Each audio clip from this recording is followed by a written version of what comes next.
Child conservation foundation और सेवा भारती के साथ 196 वेबिनार में आप सभी का स्वागत है। हमारी ये यात्रा लगातार 195 सप्ताह तक चल के इस मुकाम तक पहुंची है। जैसा कि आप सभी को विदित है, हम लगातार ऐसे विषयों पर बात करते हैं जो न सिर्फ महिलाओं एवं बच्चों के लिए बल्कि समाज के लिए भी प्रासंगिक विषय हैं। इसी क्रम में आज हम पिछले सप्ताह ही इस विषय पर बात करना चाह रहे थे, पर किन्हीं कारणों से हम पिछले सप्ताह इस विषय पर बात नहीं कर पाए। तो आज हम बात करने जा रहे हैं यूनिफॉर्म सिविल कोड के ऊपर। यूनिफॉर्म सिविल कोड अर्थात देश में रहने वाले सभी नागरिकों के लिए एक समान कानून। विवाह, तलाक, बच्चा गोद लेना, संपत्ति का बंटवारा, संपत्ति में अधिकार जैसे तमाम विषयों पर देश में रहने वाले नागरिकों के लिए एक सा कानून बने, एक से प्रोविजन हो। अगर हम मोटा मोटी लेमैन की बात में करें तो यूनिफॉर्म सिविल कोड का इतना सा मतलब है। भारतीय संविधान के अनुच्छेद 15(3) में राज्य को यह अधिकार दिया गया है कि वह स्त्रियों और बालकों के लिए विशेष उपबंध करेगा, उनके लिए विशेष देखरेख की योजनाएं चालू करेगा। बहुत सारा समाज में भ्रम भी फैलाया जा रहा है, यूसीसी के लागू होने से ये नागरिकता समाप्त हो जाएगी, वो कागज दिखाना पड़ेगा या ये चीजें करनी पड़ेंगी। ये बहुत सारा भ्रम भी इसको लेकर के फैलाया जा रहा है। उसके लिए भी क्या प्रोविजन से क्या कुछ कर सकते हैं। वास्तव में यूसीसी में हमारा, चूंकि चाइल्ड कंजर्वेशन फाउंडेशन, हम बच्चों और महिलाओं से जुड़े अधिकारों पर काम करते हैं, बच्चों और महिलाओं से जुड़े कानूनों की बात करते हैं। तो यूसीसी में बच्चों और महिलाओं को लेकर के क्या कानूनी प्रावधान है और क्या कुछ यूसीसी कहता है इनके अधिकारों को लेकर के, इसी विषय पर बातचीत करने के लिए आज हमारे साथ जुड़ी हुई हैं डॉक्टर सीमा सिंह। सीमा दीदी, आपका बहुत बहुत स्वागत है। आप प्रोफेसर हैं professor of law at Delhi university में हैं। एलएलबी एलएलएम की आपने लखनऊ यूनिवर्सिटी से परीक्षा की है। आपने फॉरेंसिक साइंस में जामिया मिलिया से पीएचडी किया है। साथ ही constitutional law, criminal law, jurisprudence में आपका स्पेशलाइजेशन है। You are a noted political legal analyst activity participating in television discussing, और समाज में बहुत सारा योगदान देती रहती हैं आपका बच्चों के लिए और महिलाओं के संबंधित जो विषयों पर। A significant books called Indian Jurisdicts Through Law and Spirituality and CAA, ये आपकी बुक आ चुकी है जिसपे बहुत सारे चर्चाएं हुई हैं, बहुत सारे जर्नल्स भी आपने प्रकाशित किए, आपके समय समय पर लेख भी आते रहते हैं। दीदी, आपसे निवेदन करूंगा कि आज का जो हमारा विषय है यूसीसी, महिलाओं एवं बालकों के परिदृश्य में, उस पर अपनी बात रखें। Over to you. बहुत बहुत धन्यवाद। पहले तो आप सबका बहुत बहुत धन्यवाद और आभार कि आपने मुझे यूसीसी जैसे महत्वपूर्ण विषय पे बोलने का मौका दिया। और ये बात सच है कि यूसीसी को लेकर के तरीके तरीके के भ्रम आज से नहीं बल्कि आज़ादी के समय से ही फैलाया जाता रहा है। मुझे लगता है इसको थोड़ा ढंग से समझने के लिए हमें थोड़ा सा इसके बैकग्राउंड को समझना होगा कि एक्चुअल में यूसीसी को लेकर जो समस्या आई वो आई कहाँ से। तो थोड़ा सा मैं ब्रीफ में 1950 के पहले क्या स्थिति थी उसके बारे में आप लोग को मैं बता देती हूँ, ताकि 1950 के बाद की स्थिति जो है वो हमें समझ में आए।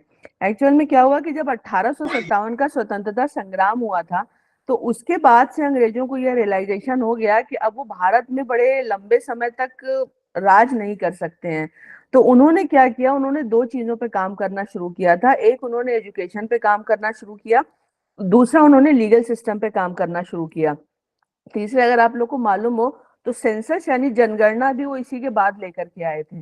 तो चाहे उनका सेंसस का एजेंडा हो या लीगल रिफॉर्म का एजेंडा हो, वो सिस्टम को अपने कंट्रोल में करना चाहते थे। ये तो इसका एक एस्पेक्ट था।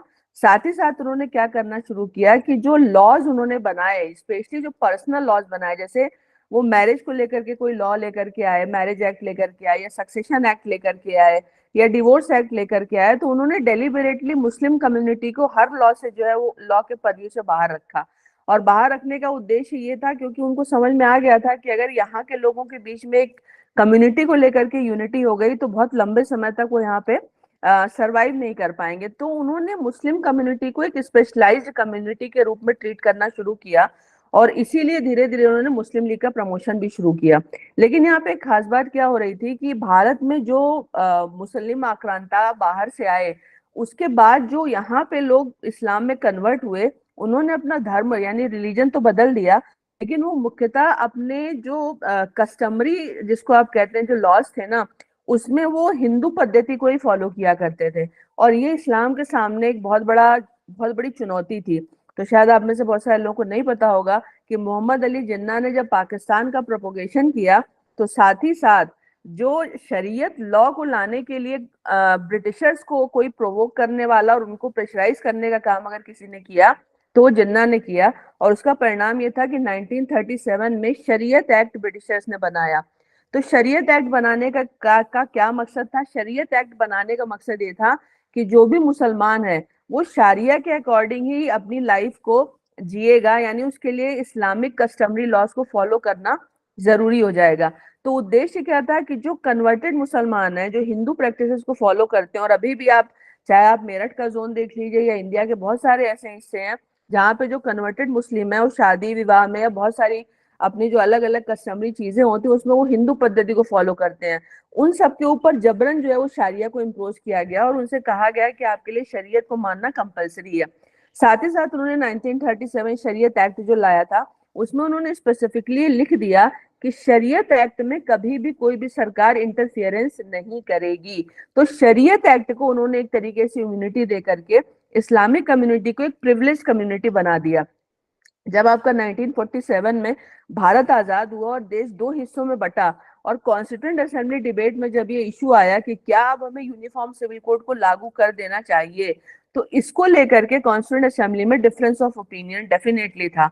जो मुस्लिम कम्युनिटी के रिप्रेजेंटेटिव थे वो इसको अपने पर्सनल लॉज में इंटरफियरेंस मानते थे और उनका ये कहना था कि अभी जो है कि भारत में मुसलमानों के ऊपर इस तरीके का कोई भी यूनिफॉर्म सिविल कोड इम्पोज नहीं किया जा सकता और वो पर्सनल लॉज के हिसाब से ही चलेंगे। लेकिन अगर कॉन्स्टिट्यूएंट असेंबली डिबेट हम देखते हैं तो चाहे वो अल्लादी कृष्णा अय्यर जी हो, चाहे के.एम. मुंशी हो और चाहे अम्बेडकर जी हो, उन तीनों ने ही और भी बहुत सारे सदस्यों ने यूनिफॉर्म सिविल कोड का समर्थन किया था। जवाहरलाल नेहरू बहुत ज्यादा इसके फेवर में नहीं थे और अल्टीमेटली बहुत सारे द्वंद्व के बाद ये निष्कर्ष निकाला गया कि अभी ये राइट टाइम नहीं है कि हम यूनिफॉर्म सिविल कोड को लेकर के आए, क्योंकि देश जो है वो दो हिस्सों में बटा हुआ है। तो यहाँ पे रहने वाले मुसलमानों में इस तरीके की कोई इनसिक्योरिटी नहीं आनी चाहिए कि हम जबरन उनके ऊपर किसी तरीके के लॉ को इम्पोज कर रहे हैं। और इसलिए ये निर्णय लिया गया कि अभी हम यूनिफॉर्म सिविल कोड नहीं लागू करते, लेकिन भविष्य में सही समय आने पे इसको लागू किया जाए। इसके लिए भारतीय संविधान के आर्टिकल 44 में यूनिफॉर्म सिविल कोड को रख दिया गया। तो जब 44 में आपने यूनिफॉर्म सिविल कोड को रख दिया तो यूनिफॉर्म सिविल कोड आपके कॉन्स्टिट्यूशन का हिस्सा बन गया और ये directive principle of state policy का पार्ट है। इसका मतलब ये है कि स्टेट्स के लिए जरूरी है कि वो पॉलिसी बनाते समय सही समय आने पे यूनिफॉर्म सिविल कोड को इम्प्लीमेंट करें। यहाँ पे सरप्राइजिंग बात यह है कि जब जब यूनिफॉर्म सिविल कोड को लाने की बात की गई तब तब उस समय की तत्कालीन सरकारों ने भी इसका विरोध किया और मुस्लिम कम्युनिटी ने लगातार इसका विरोध ये कह करके किया कि उनके इस्लाम में किसी भी तरीके का हस्तक्षेप नहीं किया जा सकता। लेकिन यहाँ पे एक बड़ी शॉकिंग बात यह है कि भारत से टूटकर जो पाकिस्तान बना उसने 60s में अपने यहाँ पे इस्लामिक लॉ को कोडिफाइड कर दिया था, यानी उन्होंने अपने यहाँ पे कोडिफाइड कर दिया, लेकिन भारत के मुसलमान जो हैं वो अभी तक इसको एक्सेप्ट करने के लिए तैयार नहीं थे।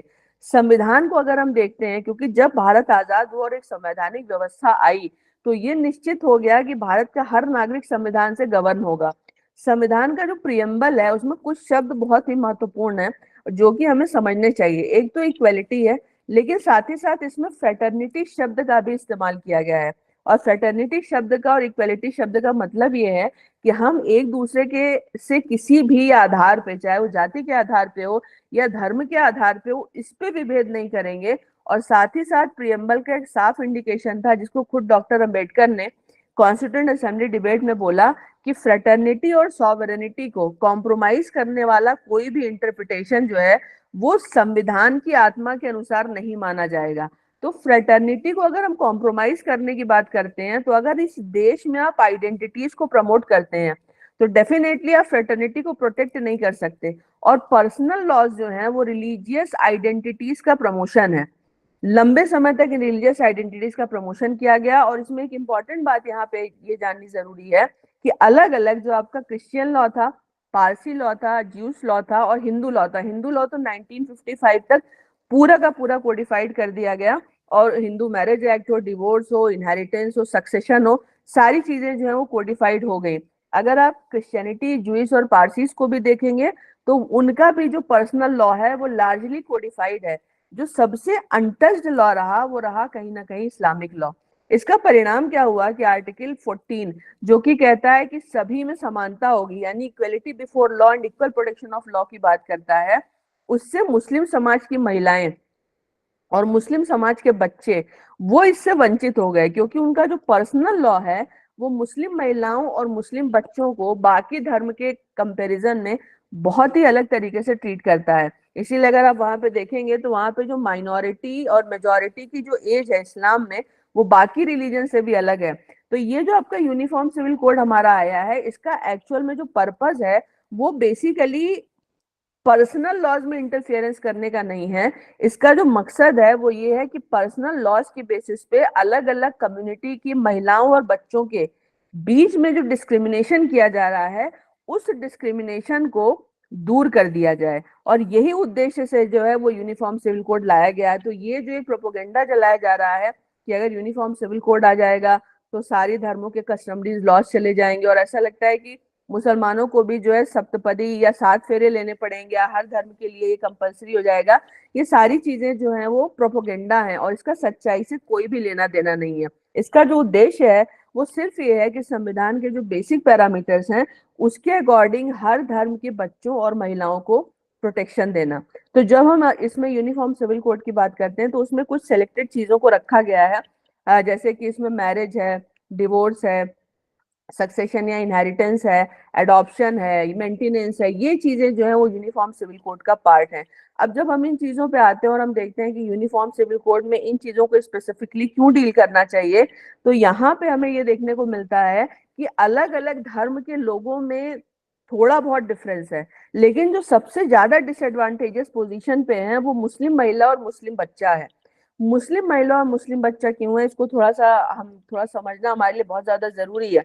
जैसे कि एक एग्जाम्पल मैं आपको देती हूँ कि हमारे यहाँ चाइल्ड मैरिज प्रोहिबिशन एक्ट लगता है, जो ये कहता है कि लड़की की शादी 18 साल से पहले और लड़के की शादी 21 साल से पहले नहीं होनी चाहिए।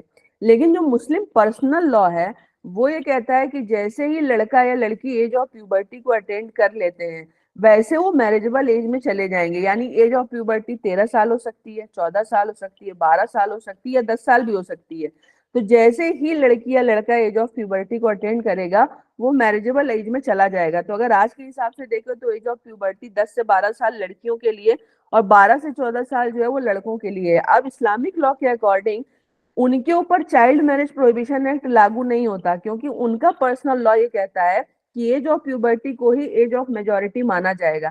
तो इसका मतलब क्या हुआ, इसका मतलब ये हुआ कि देश की जो सबसे बड़ी minority, so called minority community है, उसकी जो आधी आबादी महिलाएं हैं और उसमें जो एक बड़ी इंपॉर्टेंट संख्या बच्चों की है, उन बच्चों को और उसमें भी स्पेशली लड़कियों को हमने इस प्रोटेक्शन से बाहर कर दिया। और बाहर करने का परिणाम क्या हुआ कि उनके यहाँ पे चाइल्ड मैरिजेस होती हैं। और अगर वहां पे अगर आपने देखा होगा तो हैदराबाद के जोन में और केरला में भी एक बड़ी फेमस शादी होती है जिसको कि ट्रेवलर मैरिज कहते हैं। और ट्रेवलर मैरिज में क्या होता है कि बाहर से आपके जो गल्फ कंट्रीज है वहां से रिच जो आपके अमीर मुस्लिम्स हैं वो आते हैं, वो काफी एज्ड भी होते हैं और यहाँ पे आकर के वो ट्रेवलर मैरिज करते हैं छोटी छोटी बच्चियों के साथ। मेजोरिटी ये जो लड़कियां हैं ये केरला और आपके आंध्र प्रदेश, तेलंगाना, इन स्टेट्स की होती हैं जिनकी एज 12 साल 13 साल के आसपास होती है। ट्रेवलर मैरिज का मतलब ये होता है कि जब तक वो वीजा पे इंडिया में है तब तक वो मैरिज सस्टेन करेगी, और जैसे ही वो इंडिया से बाहर चला जाएगा वैसे ही वो मैरिज खत्म हो जाएगी। अब यहाँ पे सबसे बड़ा सवाल ये है कि आपने 12-13 साल की बच्ची की शादी एक जो है बहुत ही वहां से आए हुए किसी 70-75 साल के व्यक्ति से, या मान लीजिए 50-40-35 साल के भी व्यक्ति से कर दी। अब वो बच्चे के ऊपर उसका एक जो साइकोलॉजिकल इम्पैक्ट पड़ता है, क्योंकि इस्लाम में निकाह का मतलब ये है कि कॉन्जुमेशन ऑफ मैरिज जो है वो कंपलसरी है।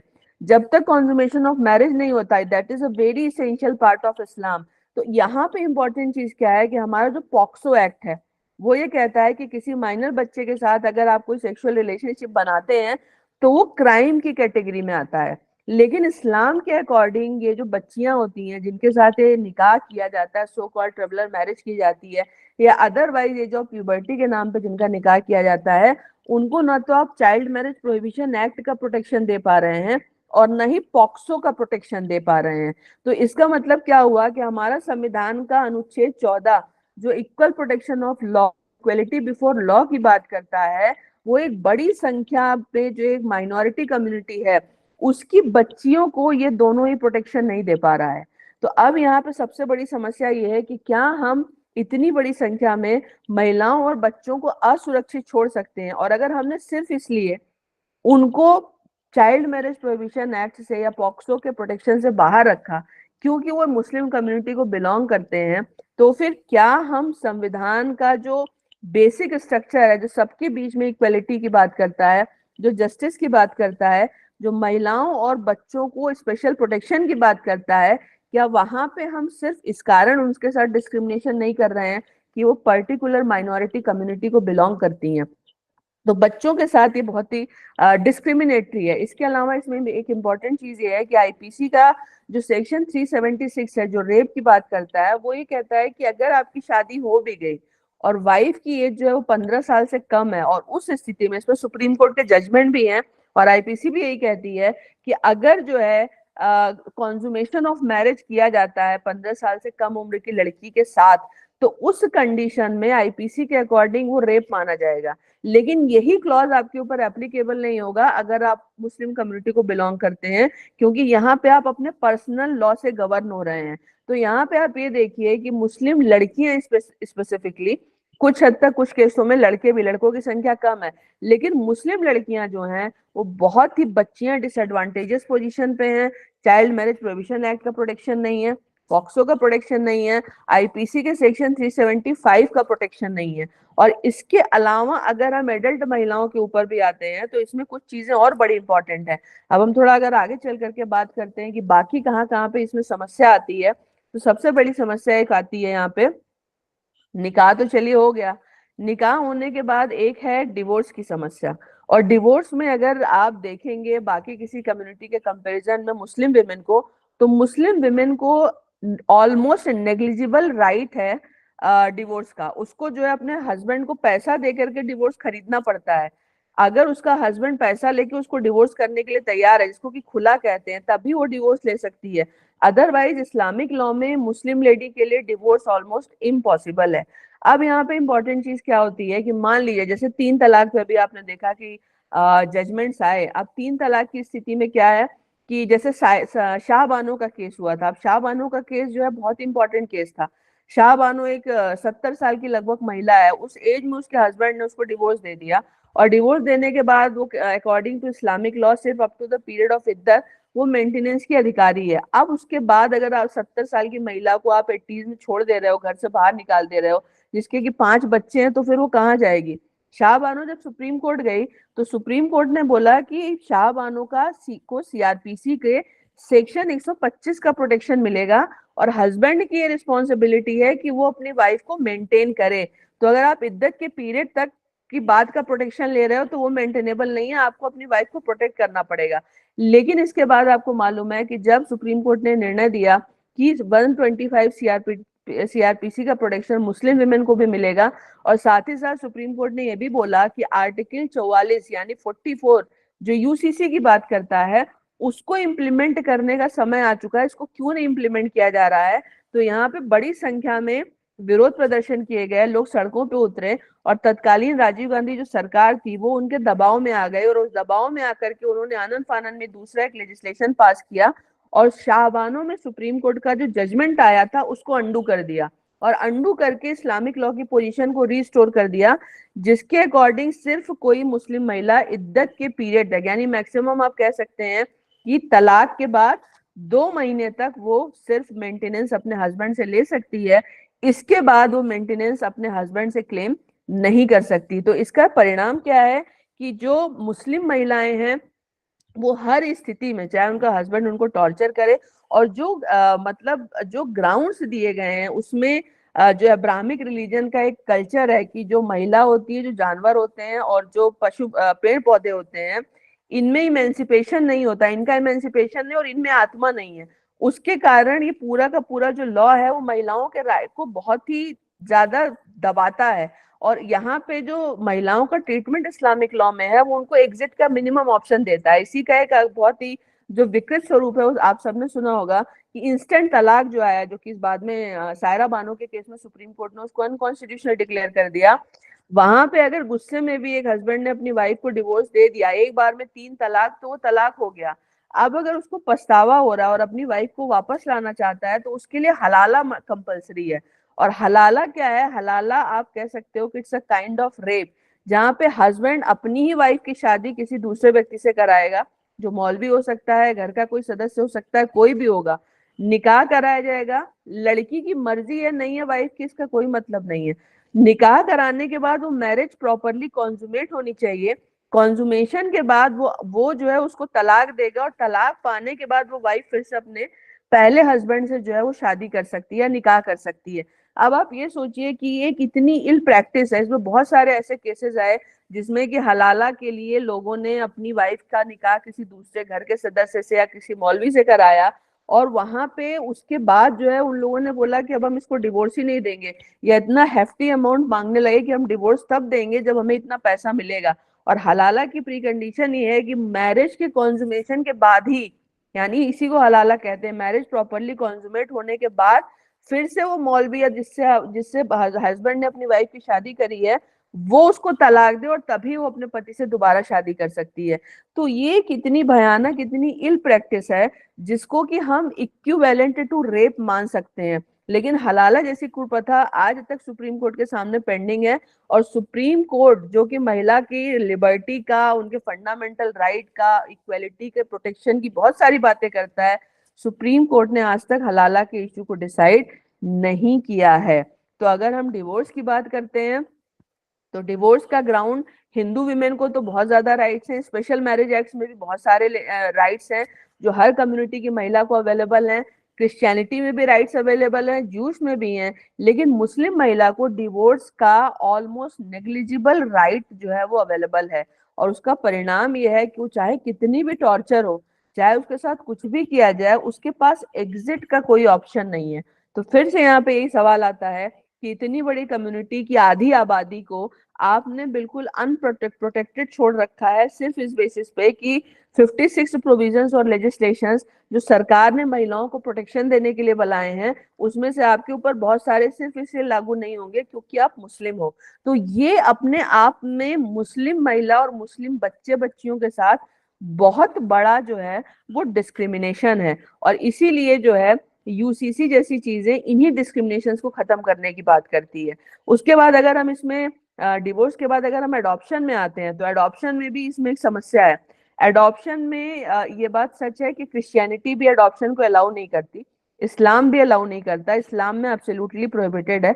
यहाँ पे इन दोनों रिलीजन में गार्जियनशिप की बात की गई, यानी अगर आप किसी बच्चे के गार्जियन तो हो सकते हैं, पर आप उसको अडॉप्ट नहीं कर सकते। तो गार्जियन होने का मतलब है कि वो बच्चा, मान लीजिए किसी बच्चे को आपने एज अ गार्जियन, आपके कोई बच्चा नहीं है, आपने किसी बच्चे को आप अडॉप्ट नहीं कर सकते because you are a Muslim और you are a Christian person.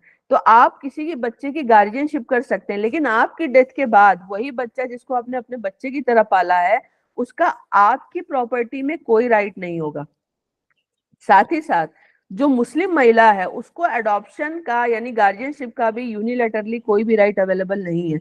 लेकिन जो हिंदू महिला है या जो हिंदू धर्म को जो लोग फॉलो करते हैं, उसमें आपको सिंगल अगर कोई लेडी है तो वो भी अडॉप्ट कर सकती है, उसको अडॉप्शन का पूरा राइट है। और साथ ही साथ जो अडॉप्टेड चाइल्ड होगा वो बायोलॉजिकल चाइल्ड की तरह ट्रीट किया जाता है। यानी मान लीजिए किसी ने किसी बच्चे को अडॉप्ट किया बीइंग अ हिंदू, तो उसकी डेथ के बाद वो बच्चा जो है प्रॉपर्टी का पूरा वारिस माना जाएगा।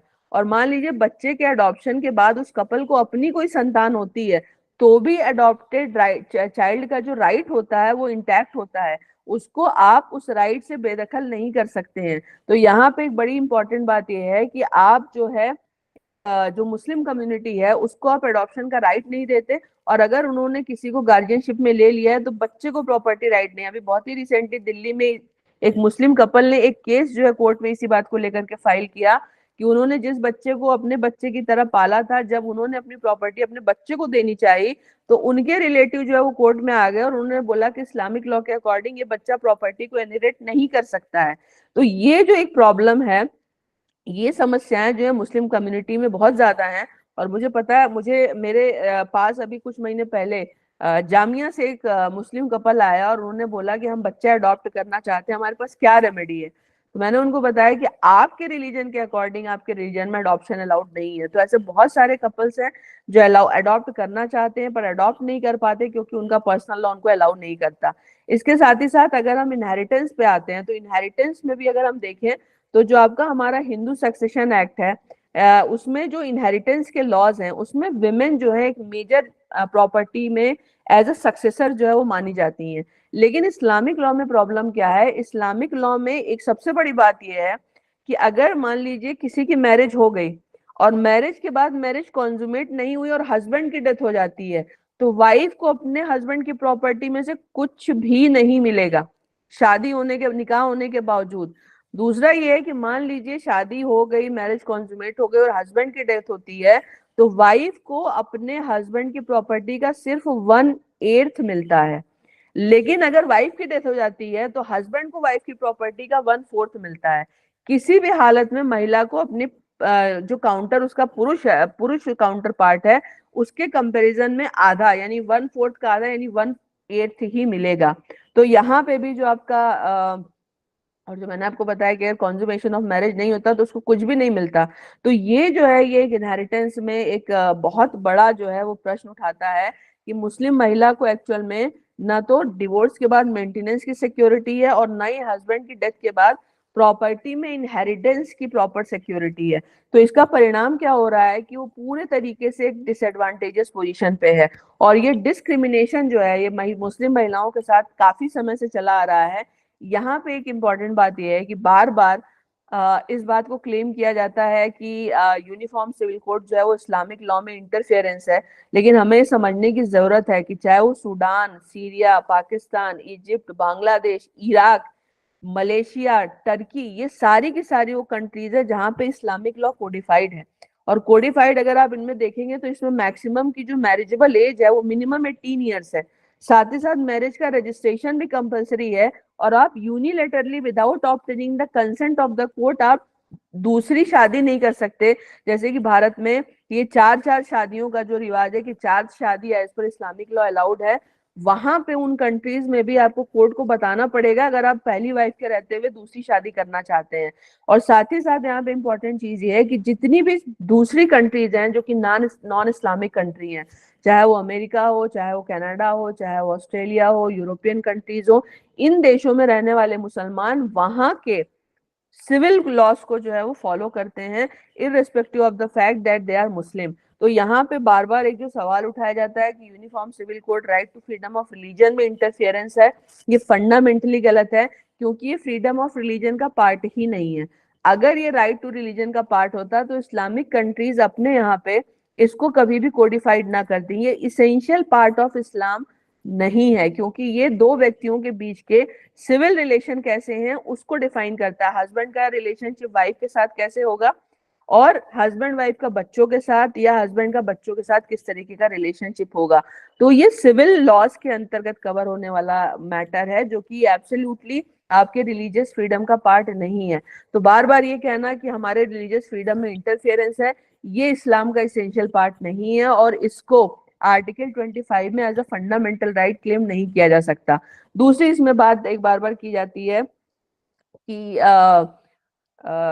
हम जो है अगर आप हमारे यहाँ पे इसको लगाते हैं तो आप हमारे लॉज में इंटरफेरेंस कर रहे हैं। ये तो ऑब्वियसली यहाँ पे संभव नहीं है। दूसरी इसमें इंपॉर्टेंट चीज ये है कि जो अलग अलग इस्लामिक कंट्रीज हैं जब उन्होंने इसको अडॉप्ट कर लिया है तो आप इस चीज का क्लेम नहीं ले सकते हैं कि यहाँ पे अप्लाई नहीं हो सकता। एक बार बार और चीज बोली जाती है, कुरान में आप एक नुक्ता भी इधर से उधर नहीं कर सकते। यहाँ पे एक जरूरी बात यह है कि कुरान और हदीस इस्लामिक लॉ को गवर्न करने के ये दो मेन डॉक्यूमेंट हैं। कुरान तो एक डॉक्यूमेंट है लेकिन टोटल नंबर ऑफ हदीस जो है उनकी संख्या लगभग 1.5 लाख के आसपास है, जिसमें 1,45,000 को ये खुद क्वेश्चनेबल मानते हैं। तो आप किस हदीस को फॉलो कर रहे हैं, ये दूसरा इंपॉर्टेंट क्वेश्चन है। यहाँ पे एक समझने वाली बात क्या है कि जो यूनाइटेड सऊदी अरेबिया है जिसको कि हम इस्लाम की ओरिजिन मानते हैं, सऊदी अरेबिया में वो इस्तेहसन का इस्तेमाल करते हैं। और इस्तेहसन का मतलब है कि जो मुस्लिम स्कॉलर्स हैं वो मुस्लिम लॉ को कंटेम्प्ररी बनाने के लिए करंट टाइम के अकॉर्डिंग उसका री इंटरप्रिटेशन कर सकते हैं। ये जो इस्तेहसन है इसकी बात मैं इसलिए बता रही हूँ आपको कि क्यों जो है भारत में, अगर आप ये कह रहे हैं कि हम एक नुक्ता भी नहीं इधर से उधर कर सकते हैं, तो इस्लामिक कंट्री यानी यूएई जैसी जो कंट्री है या जो कुवैत जैसी कंट्री है, उन्होंने अपने यहाँ पे लॉज को रिफॉर्म करना भी, आपने देखा सऊदी अरेबिया ने अपने यहाँ मंदिर बनाया, उन्होंने अपनी महिलाओं को रिलैक्सेशन देना शुरू किया है। ये वो कंट्री है जहां से आप कहते हैं कि इस्लाम की ओरिजिन है, जहां पे आपके मक्का मदीना है। तो यहाँ के मुसलमान जब ये कहते हैं कि हमारा लॉ जो है वो किसी भी तरीके से सरकार उसमें इंटरफेयर करती है, तो हमारी फ्रीडम ऑफ रिलीजन में इंटरफेरेंस है, ये बिल्कुल गलत है। क्योंकि अगर ये फ्रीडम ऑफ रिलीजन का या इसेंशियल पार्ट ऑफ इस्लाम होता, तो इस्लामिक कंट्रीज इसको अपने यहाँ कभी भी चेंज ना करती। इतनी सारी इस्लामिक कंट्रीज ने अपने यहाँ पे इन लॉज को कोडिफाइड करके साबित कर दिया है कि ये इसेंशियल पार्ट ऑफ इस्लाम नहीं है। अब यहाँ पे इंपॉर्टेंट बात आती है कि भारत जैसा सेकुलर नेशन, क्योंकि सेकुलर कंट्री मैं इसलिए बोल रही हूँ क्योंकि हमारे संविधान में सेकुलरिज्म टर्म जोड़ने से तो हम सेकुलर नहीं हुए, पर सेकुलर टर्म एक ऐसा शब्द है जिसका बहुत ज्यादा पॉलिटिकल इस्तेमाल किया जाता है। तो यहाँ पर सवाल ये उठता है कि जब आप सेकुलर देश की बात करते हो, तो एक सेकुलर देश में अलग अलग रिलीजन को बिलोंग करने वाले लोग अपने अपने पर्सनल लॉ से गवर्न कैसे हो सकते हैं? और अगर दो महिलाओं के बीच सिर्फ इस बेसिस पे विभेद किया जा रहा है कि they belong to different religious community, या दो कम्युनिटी के बच्चों में सिर्फ इसलिए डिस्क्रिमिनेशन किया जा रहा है कि they belong to different religious community, तो ये अपने आप में आर्टिकल 14 का वायलेशन है। हमारा संविधान का अनुच्छेद 44 ने जिस दिन डायरेक्टिव प्रिंसिपल में ऑफ स्टेट पॉलिसी में ये बात लिख दी कि directive principle of state policy के अकॉर्डिंग यूसीसी को स्टेट्स को इम्प्लीमेंट करना चाहिए, और सुप्रीम कोर्ट ने बार बार शाह बानो से लेकर के सायरा बानो तक इस चीज को लगातार बोला कि भारत में यूनिफॉर्म सिविल कोड कब लागू किया जाएगा। तो अब जब इसको लागू कर दिया गया है, तो इसका किसी भी तरीके से किसी पर्टिकुलर कम्युनिटी के विरुद्ध बताना या ये बताना कि सरकार की सेफराइजेशन की साजिश है, इन सारी चीजों का कोई भी बेसिस नहीं है। यूनिफॉर्म सिविल कोड लाने का जो सिंपल पर्पस है, वो हर धर्म की महिलाओं और बच्चों को इक्वल प्रोटेक्शन देना है। तो एक जो पर्टिकुलर इम्यूनिटी एक तरीके की जो क्रिश्चियंस ने दी थी, यानी जो ईस्ट इंडिया कंपनी ने दी थी या ब्रिटिश पार्लियामेंट ने मुस्लिम्स को दी थी इंडिया का डिवाइसिव एजेंडा चलाने के लिए, पोस्ट कॉन्स्टिट्यूशन अब उस चीज को धीरे धीरे समाप्त करके यूनिटी को डेवलप करने के लिए भी, ये डाइवर्सिटी का पार्ट नहीं है, डिस्क्रिमिनेशन का पार्ट है। और बार बार जब ये बोला जाता है कि इंडिया की कल्चरल डाइवर्सिटी पे अटैक है, कल्चरल डाइवर्सिटी पे इसमें कोई भी अटैक नहीं है, क्योंकि जिस चीज को आप अपना कल्चर बना करके प्रोटेक्ट कर रहे हो या प्रोटेक्शन लेना चाह रहे हो, वो एक्चुअल में इस्लामिक कल्चर का इसेंशियल पार्ट है ही नहीं। तो ये जो भ्रम लगातार फैलाए जा रहे हैं, इनको दूर करने की जरूरत है। और जरूरत है कि चाइल्ड मैरिज प्रोहिबिशन एक्ट हो, पॉक्सो हो, मेंटेनेंस हो, डिवोर्स हो, ये सारी की सारी चीजें का जो या इनहेरिटेंस से और अडॉप्शन से रिलेटेड लॉज हो, हर धर्म की महिला को इररिस्पेक्टिव ऑफ हर रिलीजन इसका बराबर प्रोटेक्शन मिलना चाहिए। और यूसीसी जो है वो इस डायरेक्शन में एक बहुत ही महत्वपूर्ण कदम है। और हमें सबको पता है कि जो यूनिफॉर्म सिविल कोड से या फैमिली लॉ से रिलेटेड जो मैटर है, वो जो है कॉन्करेंट लिस्ट में आता है। तो इस पे यूनियन और स्टेट दोनों ही लॉ बना सकते हैं। तो हमें पता है कि उत्तराखंड इस पे, उत्तरांचल इस पे ऑलरेडी यूनिफॉर्म सिविल कोड को ला चुका है, और बहुत सारे अभी ऐसे स्टेट्स हैं जहाँ पे अंडर प्रोसेस है। और शायद जो है अभी जो आने वाला समय होगा, नई सरकार आने के बाद इसको जो है पूरे देश में लागू भी किया जा सकता है। तो ये एक वेलकमिंग स्टेप है। और मुस्लिम महिलाओं में, क्योंकि मेरी बात हुई थी अखिल भारतीय मुस्लिम महिला आंदोलन की महिलाओं से जो बड़े लंबे समय से इसकी डिमांड कर रहे हैं, उनकी अच्छी खासी संख्या है, और मैंने उनसे पूछा था कि इसको लेकर के आपको कैसी फीलिंग आ रही है, तो उन्होंने बोला कि शाहबानों से लेकर के सारा बानों तक समय बहुत चेंज हो चुका है, और अब उस समय का जो कट्टरपंथ जो डोमिनेट करता था, जिसके कारण जो सरकार ने दबाव में आकर के वापस लिया, अब हम बहुत आगे निकल चुके हैं और मुस्लिम महिला अब इस डिस्क्रिमिनेशन से मुक्ति चाहती है। तो खुद ये मुस्लिम महिलाओं के बीच में एक सेलिब्रेटेड डिसीजन है, और कुछ कट्टरपंथी इसका जरूर विरोध कर रहे हैं, लेकिन मुझे लगता है कि overall it's a very very welcoming step. और ये कॉन्स्टिट्यूशन की स्पिरिट को एक्चुअल में इम्प्लीमेंट करने के लिए सरकार का एक बहुत ही सराहनीय कदम है, जो हर धर्म की महिला और हर उम्र के बच्चे बच्चियों को बराबर प्रोटेक्शन देगा। तो मेरे ख्याल से मैंने इतना ही बोलना था, मैंने अपनी बात रख दी है। तो आप सबका बहुत बहुत धन्यवाद। अब अगर आपके कोई क्वेश्चन जी, आंसर हो तो मैं उसका जवाब देने के लिए, मतलब वो डिस्कशन कर लेंगे उस पर। धन्यवाद दीदी। बहुत स्पष्ट शब्दों में आपने इसके कानूनी प्रावधान, संवैधानिक प्रावधान और महिलाओं और बच्चों के उन अधिकारों की बात की जो यूसीसी के आने की वजह से अब कवर किए जा सकते हैं, पहले कवर नहीं किए जा सकते थे। और एक देश एक संविधान है, और एक बात हम करें तो एक देश में अलग अलग कानून लागू नहीं होने चाहिए, ये तो बिल्कुल स्पष्ट होना चाहिए। सभी को कॉन्स्टिट्यूशन संविधान से ही चलना चाहिए, उन्हीं के कानून, उन्हीं के दिए गए मार्गदर्शन में काम होना चाहिए। ओपन सकते हैं डॉक्टर अरविंद खुरानिया जी ने हैंड रेज किया है। वरिष्ठ लॉयर हैं दीदी, हरियाणा से आते हैं, जुवेनाइल बोर्ड के मेंबर भी हैं। खुरानिया सर अपना प्रश्न रखें जी।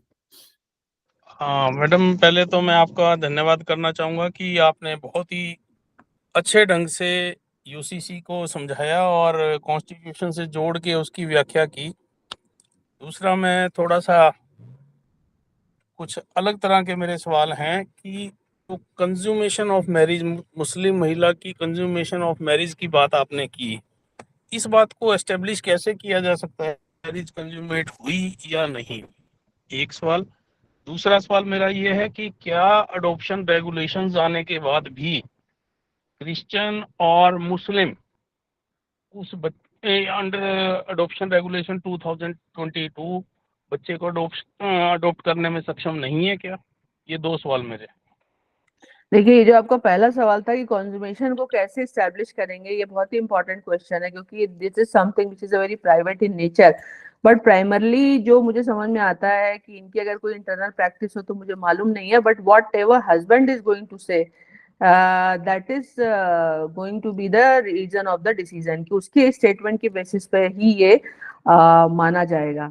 और दूसरा सवाल जो आपका है वो ये कारा को लेकर के है। कारा में डेफिनेटली सबको राइट दिया गया कि कारा के अंतर्गत आप बच्चे को अडॉप्ट कर सकते हैं। और एक मुस्लिम महिला कुछ समथिंग हाशमी करके थी, वो गई थी, उन्हीं के केस में जजमेंट आया भी था।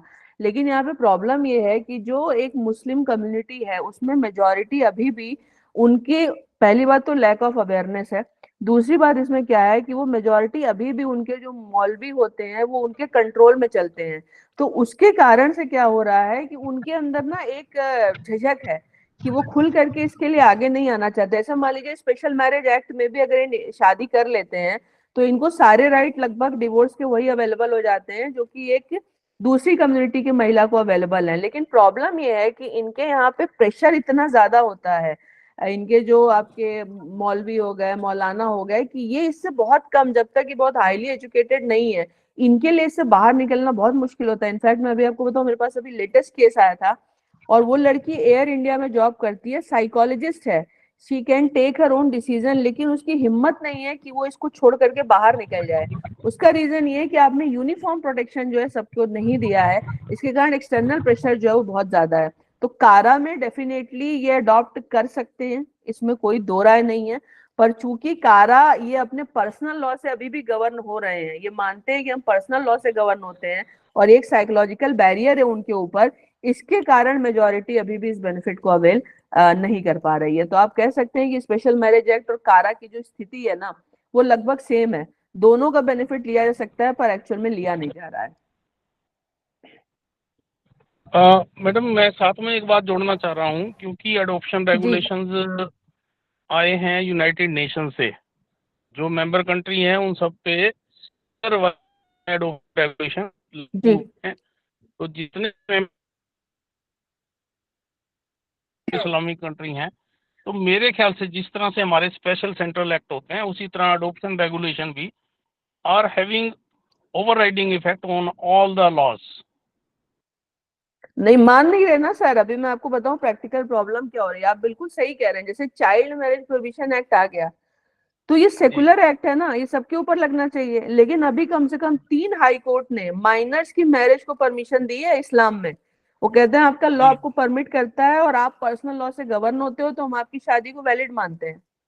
तो जहां जी पे कोर्ट्स की ये ओपिनियन है कि हर एक बात पे वो कोर्ट में जाते हैं, और अलग अलग हाई कोर्ट इस बात पे भी अलग अलग जजमेंट दे रहा है कि माइनर मैरिज वैलिड है कि नहीं। चंडीगढ़ हाई कोर्ट ने बोला कि माइनर की मैरिज इस्लामिक लॉ में वैलिड है।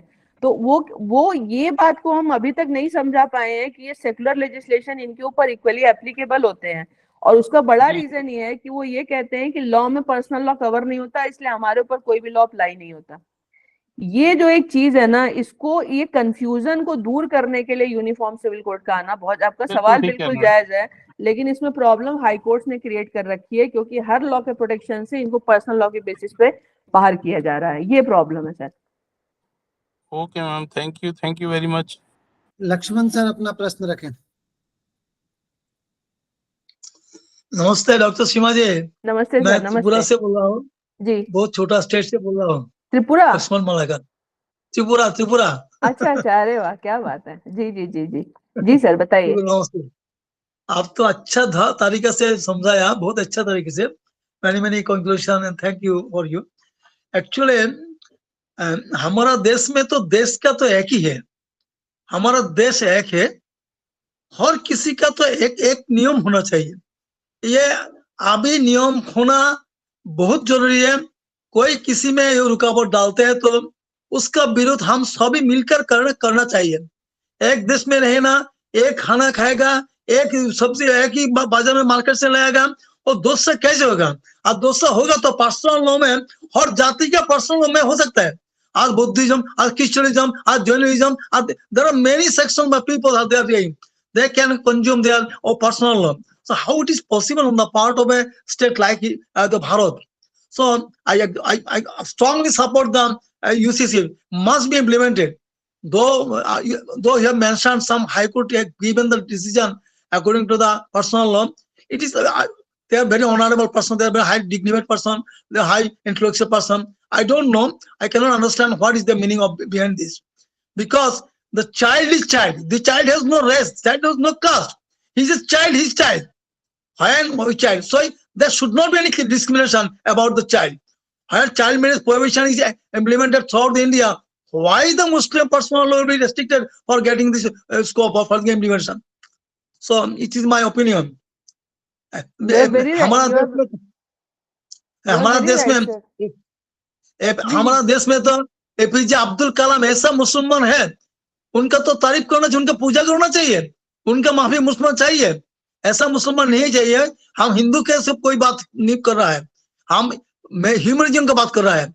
जो देश का हित में विरुद्ध चलता है, उसको देश के रहना भी लायक नहीं है। Thank you madam. बिल्कुल सही कह रहे हैं सर, और बहुत